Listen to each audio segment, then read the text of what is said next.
Hello friends, good morning, જય શ્રી કૃષ્ણ. કેમ છો બધા? મજામાં છો ને? તો આજ તમે છે ને સવારે વહેલો હેર કલર કર્યો તો મારે કાલ જવું છે બહાર, તો થોડા અહીંયા સફેદી દેખાય છે વાળની, એટલે અહીંયા કર્યો તો મેં હેર કલર. આખા હેરમાં નહોતો કર્યો, ખાલી સાઈડમાં જ કરેલો હતો. તો હું કાલે ક્યાં જવાની છું એ જોવા વ્લોગમાં તમે કન્ટિન્યુ રહેજો.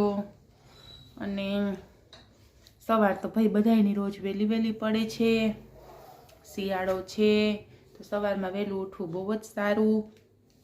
અને મને તો યાદ આવે ને તો હું યોગા કરતી હોઉં, થોડીક એક્સરસાઇઝ કરું છું યાદ આવે તો, અને ટાઈમ હોય ને યાદ આવી જાય તો આપણે સરસ મજાના યોગા કરીએ, એક્સરસાઇઝ કરીએ. પછી અગાસીમાં જઈ આવું, સીડી ચડ ઉતર કરી આવું. એટલે તો પછી બહુ જાજી વાર હું ના કરું, મને ગોઠણ દુખવા માંડે. એમાં શું છે, હાલવાની પ્રેક્ટિસ મુકાઈ ગઈ ને, એટલે જો રૂટીનમાં આપણે ચાલવાનું રાખીએ ને તો ખરેખર જ આપણી તબિયત માટે, આપણી સેહત માટે બહુ સારું રહે. અને અત્યારે બહુ જ જરૂર છે ચાલવાની. થોડુંક ચાલીએ ને તો આપણે આફી રહીએ છીએ. એનું કારણ છે મોબાઈલ અને આપણું બેઠાડું જીવન. ભલે મોબાઈલ જોવાય, વિડીયો જોવાય, એવું નથી કે ના જોવાય, પણ સતત જે લોકો કન્ટિન્યુ મોબાઈલનો યુઝ કરે છે એના માટે બહુ જ સારું છે કે સવારે એક્સરસાઇઝ કરે. ભલે જીમમાં રોજ કોઈ ના જઈ શકે, જીમમાં જવાની આપણે કાંઈ જરૂર નથી. ઘરે બેઠા અમુક આસન છે કરો, સૂર્ય નમસ્કાર કરો તો તમને એટલો ફાયદો થાય એમ છે. અને આ છે શિયાળો કે આમાં જ આપણી તબિયત સુધરે. તો બને ત્યાં સુધી બધા રોજ થોડા યોગ કરો, એક્સરસાઇઝ કરો, અને ઘરમાં જ કરો જે તમને પરવડે. ને ઘરમાં એવું છે કે આપણે એક પણ રૂપિયો ચૂકવા વિના તમે એક્સરસાઇઝ કરી શકો. વોકિંગ એ એવી વસ્તુ છે કે તમે કરી શકો. તો પ્લીઝ બધાને રિક્વેસ્ટ છે કે આટલું થોડું રોજ કરો. ભલે તમારી ઉંમર થઈ ગઈ હોય તો થોડું ચાલવાનું રાખો, એ બહુ જ સારું છે આપણા સ્વાસ્થ્ય માટે. અને એવું બધું કરો. તો મારો હેર કલર મેં કરી લીધો છે, અને વાળી હેર વોશ કરી લીધા છે. અને હવે વારો આવશે પ્રણવનો. એને એમ કહે છે કે તે કલર કરી લીધો તો મને કરી દે. તો ચાલો આપણે હવે એને હેર કલર કરી દઈએ. કારણ કે શું વાંધો છે ભાઈ તમારા હેરમાં? સરસ તો છે. બ્લેક એન્ડ રેડ થઈ ગયા જો અહીંયા. ગોલ્ડન કયો? ડ્યુઅલ ટોન થઈ ગયા. ડ્યુઅલ ટોન એકલા ડ્યુઅલ નહીં, ટ્રિપલ ટોન છે. આમાં વ્હાઈટ દેખાય થોડા. તો હવે સ્વીકારો તમે ગલઢા થઈ ગયા. તું એ સ્વીકાર લે ને. હું ગલઢી નથી થઈ, મને તો દવાની ગરમી છે. બસ એ જ વાત છે. તમે ક્યાં દવા ખાવ છો? હું તો દવા ખાતી હોઉં, બરોબર ને? દુખાવાની ખાતી હોઉં ને દવા ઉપર તો મારું જીવન છે. રોજ દવા ખાઈએ તો શરીર હાલે છે, નહીં તો ફેલ. ના એવું નથી. હું ડેઈલી ખાવી પડે ક્યારેક. ભાઈ દુખાવાનું શરીર છે તો કંઈક દુખતું હોય તો આપણે દવા ખાતા હોય, એવું કંઈ હોય નહીં. એમાં આપણને તો એટલું કંઈક થાય ને તો સહન ન થાય. ખોટું હું દવા તો ખાઈ લઉં. હું જો હું તમને કહેતી હતી ને, મને જીવડું કર્યું હતું ને, જો હજી છે, જો કેવું થઈ ગયું છે. તો હજી એમાં રૂજ આવતી નથી. જો લાલ દેખાય મને આમ હાથ ને બેન્ડ વાળવામાં અને વાસણ ધોવામાં અને બધીમાં એવી તકલીફ કરાવે છે. કોણ જાણે લગભગ પ્લાસ્ટર કરી ગયો હોવું જોઈએ, મને એવું લાગે છે. કારણ કે ફોડલોય થયો તો, રસીએ થયા હતા અંદર, અને મને એટલી હેરાન એક જીવડાએ કરી નાખી હતી. તો ચાલો હવે આપણે પ્રણવને કલર નાખી દઈએ ને. તો આપણે હેર કલર કર્યો છે તૈયાર. તો હાલો હવે આને નાખી દઈએ. કારણ કે મેં નાખ્યો એટલે કે હું રહી ગયો. હાલો એને નાખી દે. આમે એને હેર કટ થઈ ગયા છે હવે. અને આની પહેલા એને મેં સ્ટ્રિક્સનો કલર નાખી દીધો હતો ને બિચારાને, તો એના વાળ એવા મસ્ત છે ને, તો એ બગડી ગયા હતા. વાળ એકદમ ભંગાર થઈ ગયા હતા. કા સ્ટ્રિક્સનો એટલો હાર્ડ લાગ્યો હતો. એના વાળ છે ને એકદમ સિલ્કી છે. કેમિકલ એક્સેપ્ટ ન કરે મારા વાળ. એના વાળ એકદમ મસ્ત છે, એકદમ સિલ્કી છે. એટલે મારે ને એને બેયને એકબીજાના હેર ટ્રાન્સફર કરી લેવાના છે, પણ એ માનતા નથી. કરવા જ ને થાય તો કરી લે. તમારી દાનત નથી, નકર બધુંય થાય. સમજ્યા? હમ. દાનત જ નથી, દાનતના જ ખોટા છો તમે. થાય તો બધું કરી જ લે, તને છૂટે જ છે. એમ હા, એમ થોડા ટ્રાન્સફર થાય.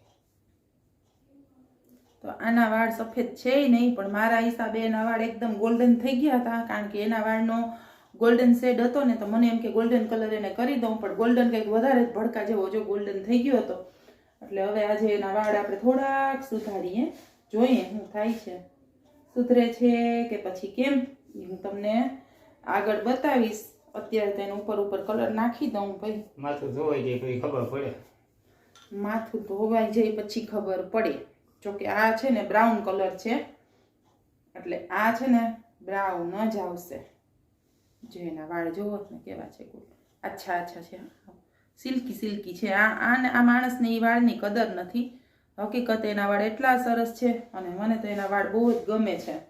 હું ભગવાન પાસે માંગુ કે તું મને આવા વાળ દે, તો હું એટલી કેર કરું વાળની, પણ ન દે મને. કદર ન હોય ને બધું સારું.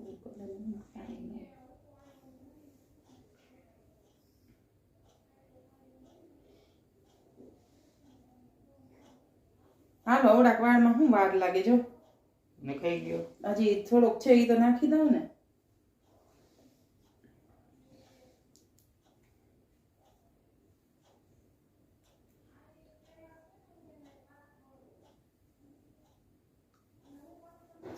આછા વાળ છે એટલે ભાઈ ફટાફટ કલર એપ્લાય થઈ જાય છે એના વાળમાં. અને મને છે ને ઓલી પીછી નથી ફાવતી, એટલે હું છે ને આ ટૂથબ્રશ હોય ને નકામું, એ યુઝ કરું કલર માટે. પછી જો એવી રીતના મસ્ત એનાથી એપ્લાય થાય છે. તમે ટ્રાય કરજો. જો ઓલી હેર કલરની પીછી લગાડતા હોય ને, મને તો એ નથી ફાવતી, એટલે હું તો છે ને આ બ્રશ જ લગાવું. તને બીજું ઘણું નથી ફાવતું, શું કરવું કહેજે. હું નથી ફાવતું. ઘણું ન ફાવે તને. તને નેક બેન્ડ ન ફાવે, તને બ્લૂટૂથ ઓલું ન ફાવે. ઈ મને નેક બેન્ડ નથી ફાવતા ભાઈ. એમાં છે ને તને ટેબ્લેટ ન ફાવે. મને ટેબ્લેટ નથી ફાવતું, મને નેક બેન્ડ નથી ફાવતું. એનાથી મારો કાન દુખે. હા ઈ જ ને, એટલે જ કહું છું કે ઘણું નથી ફાવતું, તો શું કરવાનું ઈ કે.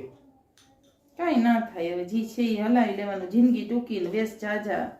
હજી આમાં બ્રશ નો ઉપયોગ થઈ જાય પછી દાંડલો બધી નાળી નાખવાનો ઉપયોગ કરજો. ના, નાળી એને જ ના નાખવાની. એક તો નાળી જ ના નાખવાની હોય સેમાય, અને બીજું એ કે એવી રીતના હોય ને, આપણે આ ઓલા જેકેટ ને હોય, કેપ હોય, એમાં મારે ઓલી ફિટ કરવી પડે ને, તો હું મોટી સેફટી પિન લઉં. યા દાંત ખોતરે ને એની મોટી સેફટી પિન આવે ને, એ સેફટી પિન લઉં એટલે બહુ મસ્ત એનાથી નખાઈ જાય. મને કોઈ દી મેં નાળીએથી બ્રશ નાખ્યું નથી. નાળીએથી બ્રશ કે બ્રશ થી નાળી? બ્રશ થી નાળી. બ્રશ નહીં, બ્રશ થી નાળી મેં કોઈ દી નાખી નથી. આ જૂના જમાનાના માણસ છે ને, વર્ષો જૂના, ઈ એવું કરે. એટલે એને બધું એવું જ ફાવે, જૂનું, વર્ષો જૂનું, એના જેવું. તું નવું મોડેલ લાગે. હું નવું હો, એકદમ ન્યૂ. 1985 નું. 1985 નું હું મોડેલ છું. તમે 1983. હા બસ, તો તમે મારાથી 2 વર્ષ જૂનું મોડેલ છો દુનિયા ઉપર, બરોબર? આમ જોશ થી કલર નાખી દઈશ ને તો કઈ નહીં થાય હો. હરખા બેસો, વ્યવસ્થિત બેસો, ઊંચા, બસ હાલો. પણ મારા કપડામાં વાળ અડી જાય. હાલી હું નીકળે. હાલો, શાંતિથી બેસો, નકો બ્રશ લાગી જશે. હાલો, ફાઇનલી એના માથામાં હેર કલર એપ્લાય થઈ ગયો છે. હવે ફાઇનલી એને દાંતીઓ આમાં ફેરવી દઈએ એટલે એ જાય બાથરૂમમાં. થોડીક વાર પછી જાજો, સીધા ધોઈ ન નાખતા. જો એના વાળ કેવા, તરત એને કલર ને પકડીએ લીધો છે, કાળા મીંડા થવા. એટલે હવે મારું નામ ન દેતા, નવ માર પાસે કરાવતા નહીં તમે. હાલો જાઓ. હા, કોઈ પૂછે કે કેને કરી દીધો કલર? એ આરતી લઈ આવી હતી, આરતીએ કરી દીધો કા? તે આમાં એમ પૂછશે તેમ જ કહીશ. હા, હવે આમાં કોણ પૂછશે કાળામાં? એ તો ઠીક છે, કેટલા વાગે કેટલા વાગે હું કરું માથું ધોવાનું? 5 ને 16 થઈ. 5 ને 16 થઈ ને, તો 5 ને 16 તમે 5:45 હેર વોશ કરી નાખજો. એટલે અડધી કલાક રાખવાનું હોય. મેં સવારે હેર કલર નાખ્યો તો, અને બપોર પછી. ઉભા રહ્યા, કલર હું ક્યાં નાખવા જઈશ? ભાગી કરો છો. બસ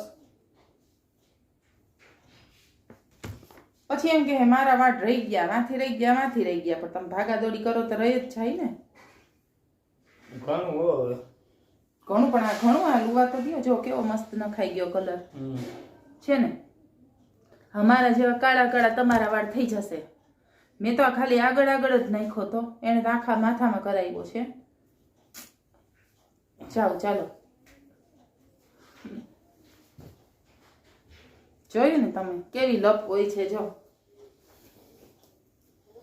હેર કલર થઈ ગયો છે. આ સાથે જ મારા બ્લોગને કરું છું એન્ડ. જો બ્લોગ પસંદ આવ્યો હોય તો લાઈક કરજો, શેર કરજો અને ચેનલને સબસ્ક્રાઈબ કરજો નવા હોય તો. આવજો.